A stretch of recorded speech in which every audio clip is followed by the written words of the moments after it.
Frédéric Lamotte, bonjour. Bonjour. Vous êtes notre invité du jour. Vous êtes responsable des développements pour le groupe Ardenor qui se développe très rapidement en Wallonie. C'est un grand moment pour vous car vous venez de commencer la démolition de l'ancien site touristique de la vallée de Rabais. Quelles sont les prochaines étapes? C'est le début finalement de la phase de concrétisation de ce projet sur la vallée de Rabais. Donc c'est un projet qu'on suit depuis maintenant près de 2 ans, hein. Donc on a acquis plus de 10 hectares sur la vallée, les espaces de lac. Et puis nous avons également acquis sur le versant est 15 hectares pour construire des hébergements. Donc c'est finalement le point de départ, cette démolition, parce qu'on vient aussi de manière simultanée de déposer la demande de permis d'urbanisme qui est obligatoire bien évidemment pour développer tout projet. Donc c'est finalement une grande semaine pour nous et le début finalement de ce deuxième développement dans la province de Luxembourg après le hameau du Moulin de la Roche à Grand-Voir sur la commune de Neufchâteau. Alors pourriez-vous nous parler de l'ampleur du projet en commençant peut-être par tous les lodges que vous allez installer?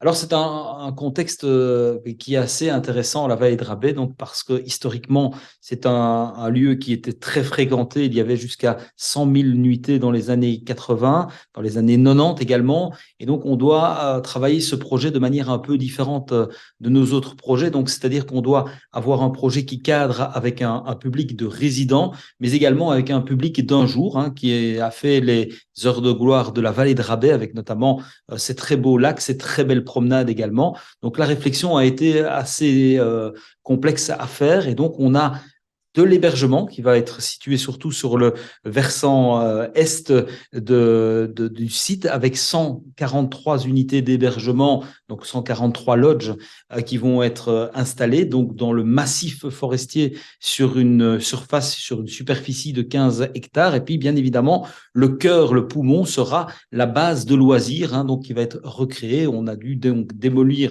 le bâtiment actuel et donc on va reconstruire un espace de 1500 mètres carrés avec différentes commodités, notamment un restaurant, des terrasses et donc vraiment quelque chose d'agréable. Et des aménagements extérieurs aussi, notamment pour les enfants et du sport aussi. Alors bien évidemment, hein, donc si on veut drainer un public d'un tourisme d'un jour, mais aussi un public de résidents, on doit donc avoir un contexte paysager qui est agréable. Donc au fur et à mesure des années, le site s'est un petit peu laissé aller, je vais dire, donc n'a pas été entretenu. Donc on va bien évidemment favoriser l'aménagement des berges, mais également avoir un look and feel pour la base de loisirs qui est assez intéressant, avec une esplanade et puis également profiter du profil. Si on regarde, hein, la vallée de Rabais et cette base de loisirs existante, on voit qu'elle surplombe finalement le lac principal et donc on va avoir un effet de gradin qui va descendre vers ce lac principal et donc on va avoir quelque chose de convivial. On va avoir des espaces de sport à l'arrière de la base de loisirs avec une zone multisport et puis bien évidemment on a voulu retirer dans l'histoire du site aussi certaines choses, hein, des marqueurs forts. Il y avait notamment le fameux mini-golf. Donc, on va recréer un mini-golf agréable à l'arrière de la base de loisirs.